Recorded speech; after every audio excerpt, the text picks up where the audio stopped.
just begun. You are who you're becoming. You are all you have done. You are what you are dreaming. You've only just begun. You are who you're becoming. You are all you have done. You are what you are dreaming. You've only just begun. You are who you're becoming. You are all you have done. You are what you are dreaming. You've only just begun. We are who we're becoming.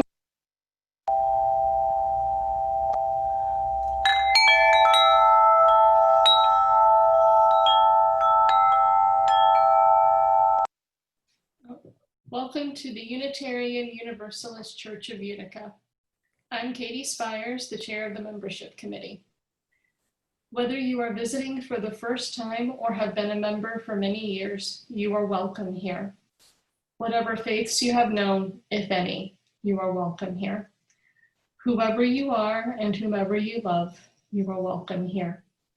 We are invited to bring our whole selves to this worship service, our doubts as well as our convictions, the pain and joy we have known, our longing for connection and understanding.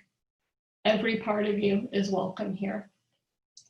If you are signing in today for the first time, we are glad you have joined us and hope you will stay for informal conversation in breakout groups after the service. And we have an announcement today as well. Small groups will begin again at the end of September and will meet monthly for 4 months.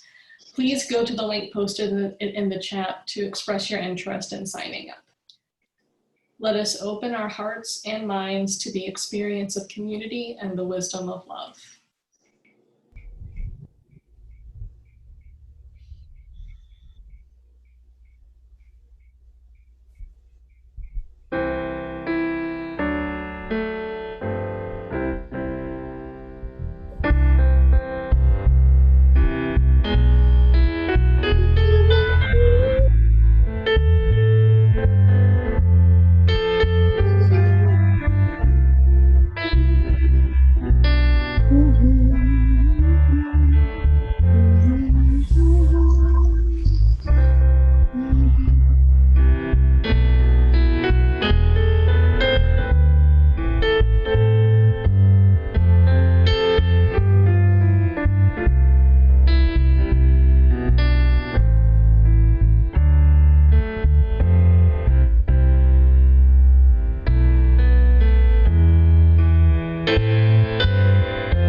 We gather here to worship, to seek the truth, to grow in love, to join in service, to celebrate life's beauty and find healing for its pain, to honor our kinship with each other and with the earth, to create a more passionate world, beginning with ourselves, to wonder at the mystery that gave us birth, to find courage for the journey's end, and to listen for the wisdom that guides us in the quietness of this moment.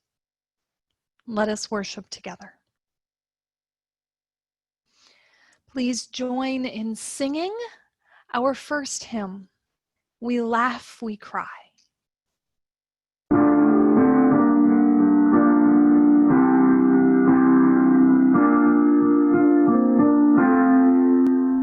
We laugh, we cry, we live, we die, we dance, we sing our song. We need to feel there's something here to which we can belong. We need to feel the freedom just to have some time alone. But most of all, we need close friends we can call our very own. And we believe in life and in the strength of love. And we have found a need to be together. We have our hearts to give, we have our thoughts to receive, and we believe that sharing is an answer. A child is born among us, and we feel a special glow. We see time's endless journey as we watch the baby grow. We thrill to hear imagination freely running wild. We dedicate our minds and hearts to the spirit of this child, and we believe in life and in the strength of love, and we have found a time to be together. And with the grace of age, we share the wonder of youth, and we believe that showing is an answer. Our lives are full of wonder, and our time is very brief. The death of one among us fills us all with pain and grief. But as we live, so shall we die, and when our lives are done, the memories we share with friends, they will linger on and on. And we believe in life and in the strength of love, and we have found a place to be together. We have the right to grow. We have the gift to believe that peace within our living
The flaming chalice is the symbol of Unitarian Universalism. It is an everlasting flame for this religious community. It offers its warmth to those who are cold. It provides light to those who would see. It purifies and transforms this space into sacred space, this congregation into sacred community. May its flame burn true and high and strong. Hi everyone, welcome to Together Time. Today we're going to talk about our Unitarian Universalist principles. So our 7 principles are something that are printed every single week on the back of our order of service when we have an order of service, and something that is the most recognizable thing that Unitarian Universalists have in common. And today we're going to do a little activity, and this is how we explain the UU principles to our younger congregants. So we're going to do some coloring. If you have crayons or markers or paints or anything near you, you can color along with me if you'd like, or you can watch, and that's fine too. So when we see our principles, we usually see them in very adult language, and it says, as Unitarian Universalists, we covenant to affirm and promote these 7 principles. So what I'm going to do today is break it down into the language we use with the children. So here's our rainbow that's going to be colored in just a moment. And it still says our Unitarian Universalist covenant here at the top, but then it says we promise, because a covenant is just a promise. And here we're going to color in. So I'm going to start coloring here while I talk to you.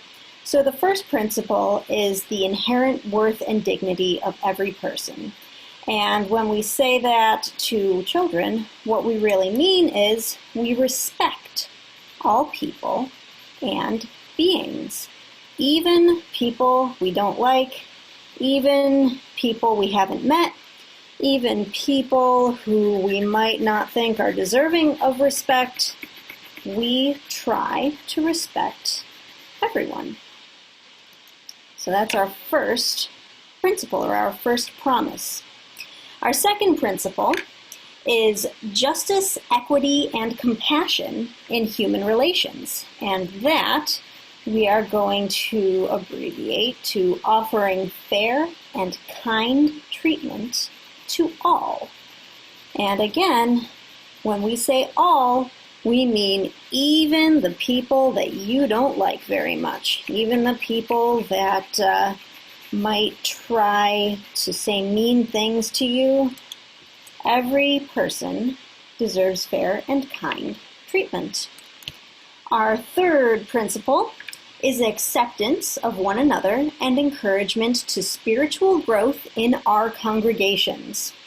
So that is a lot of words, which we say we yearn to accept and learn about ourselves, others, and the mysteries of the universe.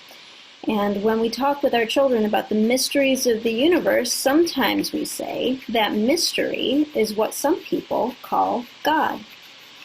So we yearn to accept and learn about ourselves, others, and the mysteries of the universe. The fourth one is one of my favorites. It's usually one of the kids' favorites.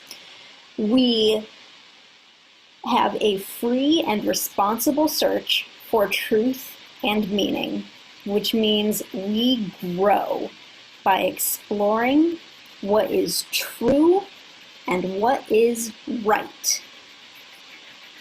So we have to figure out for ourselves what is true and what is right, and that is one of the main things that we do in religious education. Our fifth principle is the right of conscience and the use of the democratic process within our congregations and in society at large, which is a whole lot of words that just means we believe in our ideas and we act on them. We believe in our ideas and we act on them. Acting on them is a really important part of this principle. Our sixth principle is the goal of world community with peace, liberty, and justice for all. So that one is pretty self-explanatory, and our promise here says about the same thing. We insist on freedom, justice, and peace for all.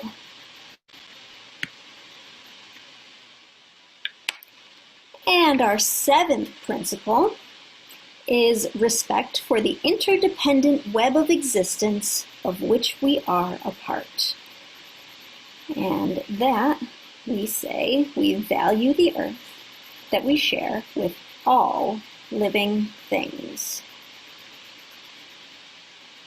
And there you have it. There is our Unitarian Universalist rainbow with all of our principles written here in plain language. And one of the really neat things about this rainbow is if you'll notice all of these words, we have our red promise, our orange promise, yellow, green, blue, indigo, and violet. We have 7 principles, 7 colors of the rainbow, and that is a really good way to remember all of them. So, if you were confused about any of our principles and what they mean up until now, hopefully you have a better idea. And as Unitarian Universalists, I know we love rainbows. So here is our beautiful rainbow of Unitarian Universalism. This is all 7 of our principles. If you want a copy of this, either in color or in black and white, you can send me an email at religioused@uuutica.org, and I'll drop my email address right into the chat here. So you can have this. I'll email you a copy if you want to print it out, or if you want to look more, or if you want to do this with the young people in your life. And that's all we've got for today. So until next time, thanks for joining me. Bye-bye. Times are challenging for all of us, and in so many ways. Stuck mostly in our homes, separated from one another, from family, from friends. Employment may be uncertain, the wider economy definitely is. And every day we face a nation and a world changing so rapidly, with destruction, despair, and more questions than answers. Times are challenging. And we ask for your generosity to this, our church. We thank you for having pledged and for paying that pledge. We thank you for your volunteer and leadership efforts. And we thank you in advance for any additional contributions you may want to give to support the work of our church. I ask that you consider mailing a check to the church with plate in the memo line, or contribute online using PayPal from the link that's on your screen and will hopefully also be posted into the chat. We thank you for your generosity.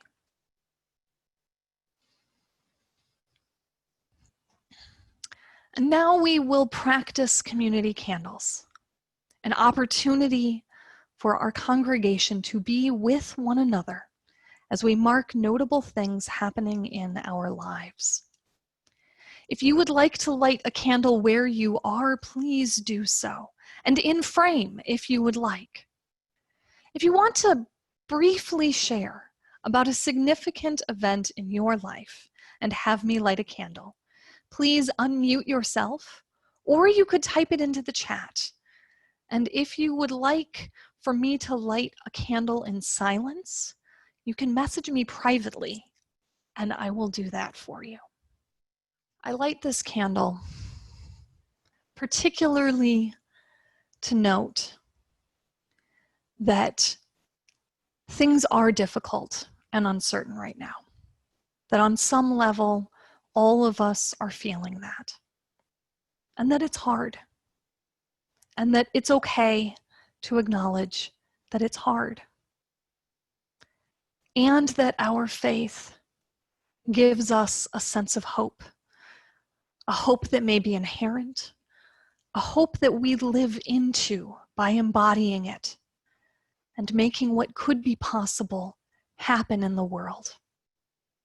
So at the same time that we hold with tenderness the pains and the sorrows and the griefs and the worries, we live into the hope in our faith of the times to come, the things that will be, and the deep knowledge that each of us are good people trying to live good lives and to make the world a better place.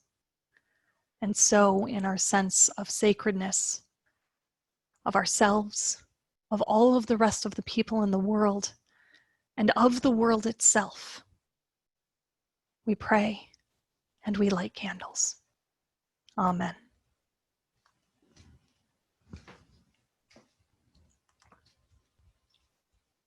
I would like to take a moment together in meditation and prayer.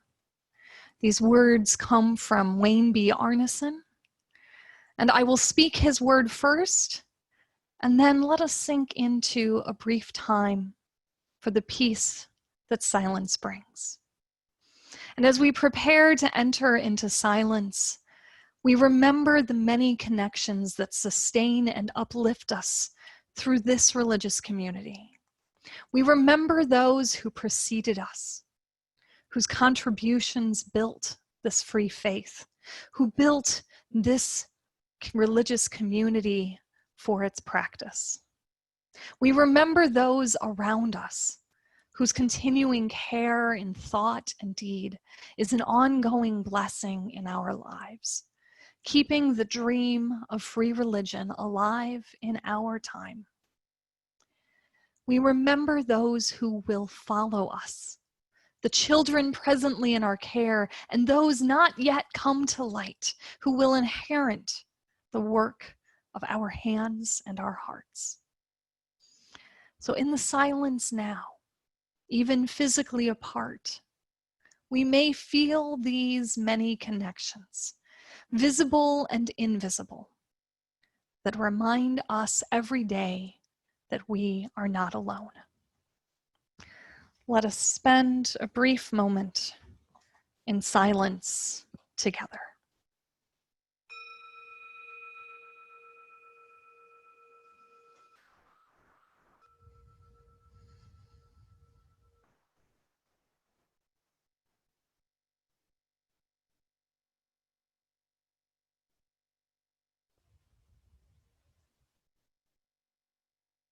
Peace be with us and with all under the sun.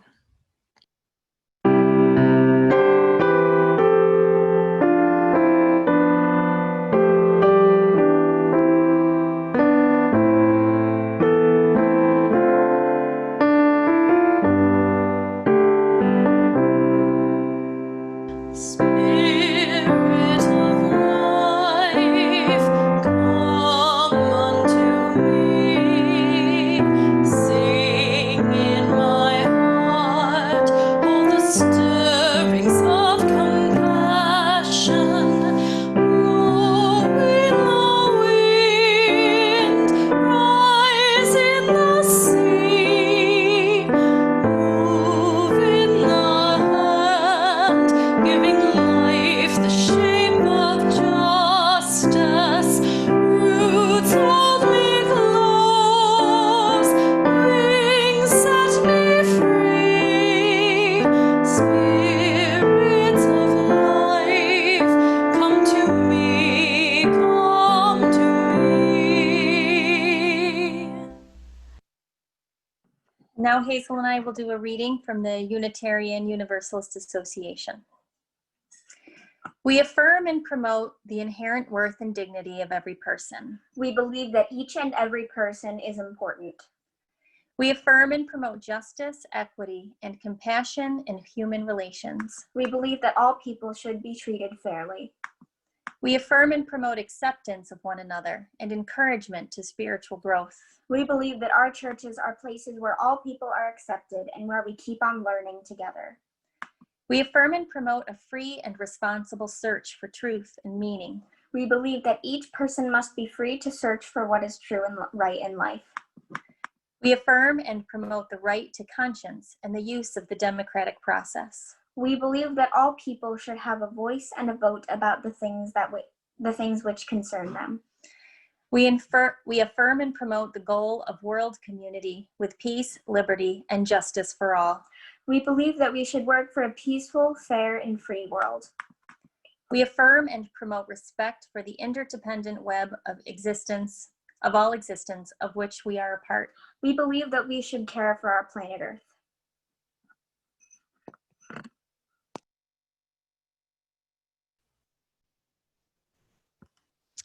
Our second reading was written by Doug Muter.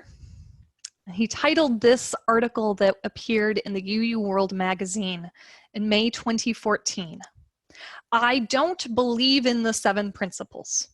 I don't think of them as beliefs at all." Here are some excerpts from his article. The principles fail as a creed because they're too easy. Billions of people who literally would not want to be caught dead in a UU church can nod along with them. Take the second principle, justice, equity, and compassion in human relations. Does some other religion take a bold stand for injustice in human relations? People may argue about what justice means, but everybody is for it. The principles are littered with feel-good terms like that. Spiritual growth, democratic process, search for truth and meaning, world, community, peace, liberty. If all Unitarian Universalism wants you to do is approve of such concepts, that's not very demanding, is it? So taken as a creed, the principles define a religion just one step up from believe whatever you want. Believe a few really easy things, and beyond that, believe whatever you want. In addition to thinking that they describe a really wimpy religion, I have an even more serious objection to the principles as a defining set of Unitarian Universalist beliefs. I don't believe in them. In fact, I don't think of them as beliefs at all. I think of them as visions. The point of putting the principles in the front of the hymnal and teaching them to our children isn't to assert their truth or even to encourage you to nod along with the idea that they should be true. Unitarian Universalism is a commitment to envision a world in which the principles have become true, to envision it so intensely and in such detail that it becomes a genuine possibility, and to join with others in making that possibility real. That's how the 7 principles turn into a challenging spiritual path. In the cases of principles 1, 5, and 7, the principles seem to claim that particular things exist in the real world. The first asserts the inherent worth and dignity of every person. The 5th, the right of conscience. And the 7th, the interdependent web of all existence. Let me be blunt about this. None of those things exist. What we are really doing when we affirm and promote the 1st, 5th, and 7th principles is committing ourselves to imagine those visions into existence. Imagining things into existence may seem like an oddly magical goal for a faith that is often criticized for its hard-headed rationalism, but this ambition is not as crazy as it sounds. Such things have happened before, but the success stories have a way of evaporating after you imagine something into existence. It looks as if it has always been there. So, do I believe in the inherent worth and dignity of every person? No. I am committed to envisioning it. Together with others, I hope to imagine it so well, so convincingly, and so beautifully that the vision becomes viral and takes over the world. There ends that reading. Before I get started, I'm going to ask Melissa to post a link into the chat. This is a page from the UUA that lists the 7 principles. If you're using a device where it's possible to have multiple windows open, go ahead and pull them up just to be able to reference them. Because you know that if we were meeting in the sanctuary, I would take this moment to make sure that you knew that these statements are listed on the back of the order of service. Now that you have that.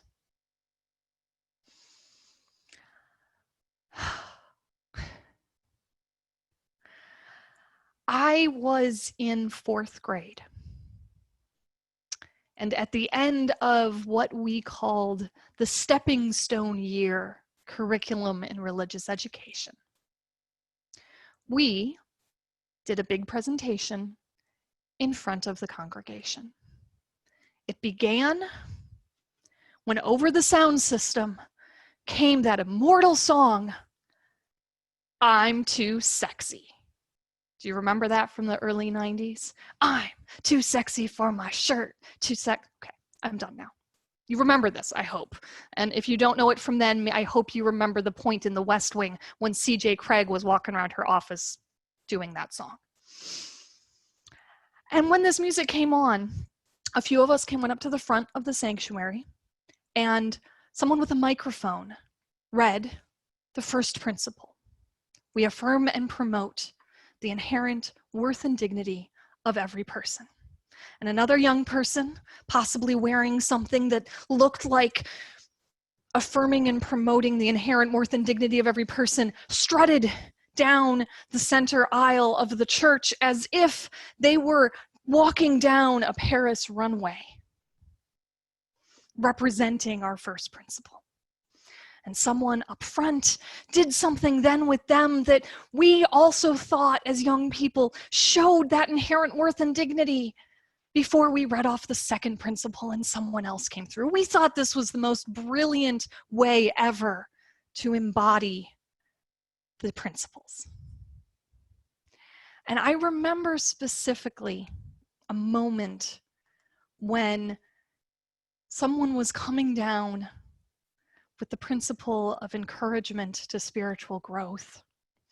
And I was supposed to do something to demonstrate. And I patted them on the back to show encouragement. And the adults laughed at me because I think maybe they thought that I was patting them on the back to try to get them off the stage. And it fell flat. But that is what it is. We learned the principles in that process. And we were so excited about it. Partially, we were excited about it because we had the real words to play with. And part of it was to really, for the first time in 4th grade in 1992, to learn these words that are the only thing that we have that is our faith. The only thing that all of the member congregations of the Unitarian Universalist Association agree upon about who we are and what we are in the world. And in that moment, in that time with my other young friends in religious education, I came to love those words. Those words started to belong to me in the same way that my church belonged to me. And there I was in 4th grade, learning to use and love the words inherent, right of conscience, and interdependent. And I will note that I was in 12th grade before the word interdependent showed up on a school vocabulary list. And I was really excited that I could write a sentence that used that in context that was actually from my church. Little moment from 12th grade. And these principles, these important words, they made it into my soul. It wasn't unlike the response that we sang every week during the service after the chalice lighting to the tune of the Tallis Canon. We light our chalice joyously, a symbol of a faith that's free. These words, these 7 principles, settled into my body and my very being. I learned these words are important. These words guide my faith. They are the words that I have to describe the only religious tradition I have ever known. The inherent worth and dignity of every person. Justice, equity, and compassion in human relations. Acceptance of one another and encouragement to spiritual growth in our congregations. A free and responsible search for truth and meaning. The right of conscience and the use of the democratic process within our congregations and in society at large. The goal of world community with peace, liberty, and justice for all. Respect for the interdependent web of all existence, of which we are a part. Words that somehow, in their stilted academic language, rest gently in my heart. Even reading them now, they wash over me as a gentle rain, connecting me back to my childhood congregation, to the people who loved me into adulthood, to that sense of belonging. Have you found your home in these words? Have you acknowledged, yes, this is the center of my faith, the center of our shared faith, our shared living tradition? What would it look like for us to envision our principles so well, so convincingly, and so beautifully that the vision becomes viral and takes over the world? To commit ourselves so deeply to the inherent worth and dignity of every person that we make it real beyond our own lives, to make space for the right of conscience for everyone, including those with whom we disagree, encouraging, listening, and sharing in the creation of our society. To see and feel the interdependent web to the point that it affects most of our decisions, our congregational decisions and the decisions of society, the reality that each of us needs every other of us, that we need every other nationality and culture, that we need every species and the systems of our planet to function well if we are to survive. I think Doug Mutter is right. These principles call us onto a challenging spiritual path of unending hope, of imagination, of work within ourselves, and so much farther than ourselves. They aren't statements of belief, but they do guide us into a world that does not exist, but maybe with our love and efforts, someday will. Maybe at the root of all of these somewhat stilted statements, there is an unstated belief. We believe in hope and the power of love. We believe that another world is possible.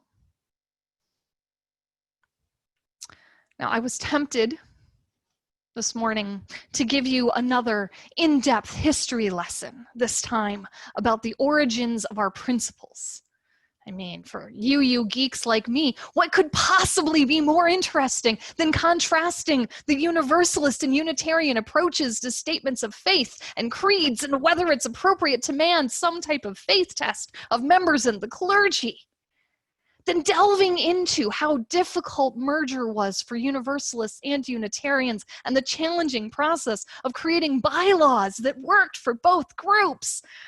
And just in case you didn't know, our principles and purposes are in Article 2 of the Unitarian Universalist Association's bylaws. Yes, this only statement about what it is to be Unitarian Universalist, upon which we have all agreed, exists as part of the bylaws of the association. And you do need to be a UU geek to want to delve into the bylaws in depth. They're a little dry. But while I'm not gonna really go into the history for you this morning, I want to suggest that you read a summation of some of this history. Particularly, this talks about the circumstances leading up to the passage of our current principles. These principles, as we know them, achieved their final, nearly unanimous at that point, passage by the General Assembly in 1985. And this lovely article that Melissa is going to post a link to in the chat. Thank you, Melissa. So this article showed up in the UU World magazine in 2006. And it's a nice condensed summary of our history with the principles. And again, I'm not going into this history, but I hope that maybe you caught that I mentioned really quick that the principles as we know them were adopted in 1985. The previous version had come in 1961 with the merger. So there were only 24 years between those two versions. And now it's been 35 years without any change to these 7 statements. And there's another part of the bylaws that requires the association to complete a review and put forth suggestive changes to the principles and purposes every 15 years. And there was a commission that did this work in 2006, which was why that history thing was written then for the UU World magazine. And they submitted recommended changes before General Assembly a couple years later. And then the General Assembly simply voted the changes down. There was no change made. We've gotten attached to the words. They've rooted themselves within many of us, and it feels wrong to even imagine changing them or changing the structure in which they're presented. And I understand this need for the familiar, for fully knowing who we are to the best we can, given the nature of these inclusive statements that most liberals of all religious backgrounds and no religious background would likely agree. But it's familiar. And as humans, we long to feel comfortable, to grasp that familiarity, to avoid change. And over the decades, we have called ours a living tradition, a tradition that intentionally changes with the times, with the people and the congregations who are our association. Are the words written in the early 1980s still the core of our faith 35 years later? Or, while we are so clear that ours is a non-creedal living tradition, have they begun to function as a creed, as an end-all definition of Unitarian Universalism? In the last several years, it's becoming clear that the nature of our faith is changing as our society changes. Our understanding of oppression is changing. The needs of our members and the greater communities in which we reside are changing. Our theology is shifting. Our understanding of our own faith is also shifting. There's less emphasis now on individualism, and more talk of covenant and beloved community. And the UUA board has felt this strongly, and they have set for a new study commission on Article 2 of the bylaws. It began this year, although we haven't heard much about it yet.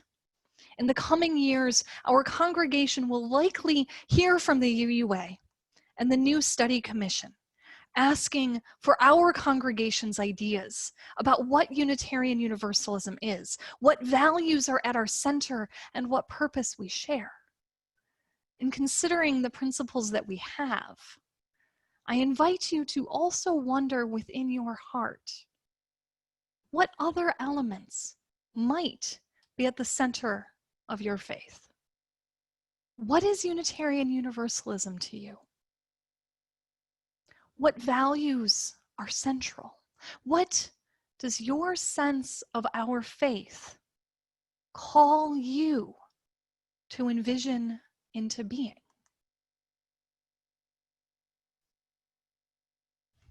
May we continue to be led into what could be, aspiring to create in the world the visions of love, hope, peace, and justice we hold as Unitarian Universalists. May we cherish the words we have held dear and open our hearts to what could be changing in the soul of our faith. May we listen carefully to the still, small voice within, the powers that are beyond, and the words of those around us. May we be inspired to live our best lives with the highest of ideals and values, ever seeking to build beloved community. We are an aspirational people and an aspirational faith. We are guided by love and rooted in transformation. We live into hope. May it be so. Amen.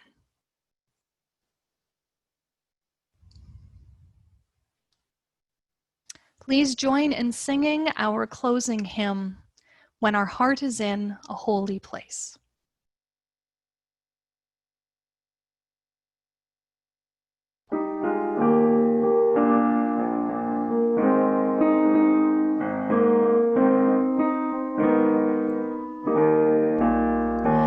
When our heart is in a holy place, when our heart is in a holy place, we are blessed with love and amazing grace. When our heart is in a holy place, when we trust the wisdom in each of us, every color, every creed and kind, and we see our faces in each other's eyes, then our heart is in a holy place. When our heart is in a holy place, when our heart is in a holy place, we are blessed with love and amazing grace.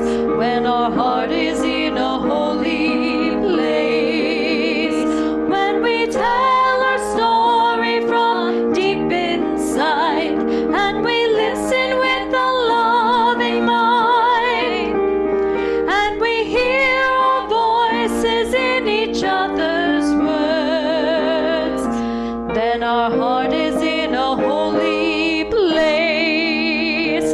When our heart is in a holy place, when our heart is in a holy place, we are blessed with love and amazing grace. When our heart is in a holy place, when we share the silence of sacred space,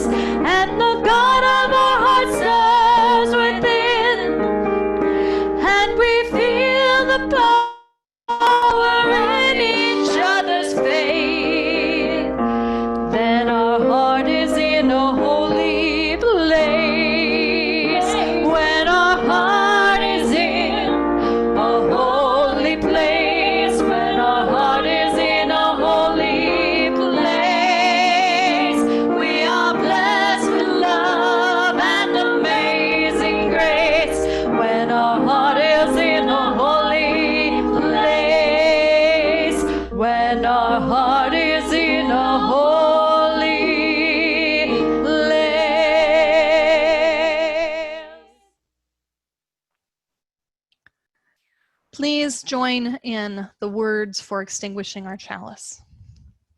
We extinguish this flame, but not the light of truth, the warmth of community, or the fire of commitment. These we carry in our hearts until we meet again. Our benediction is words from D. Scott Cooper.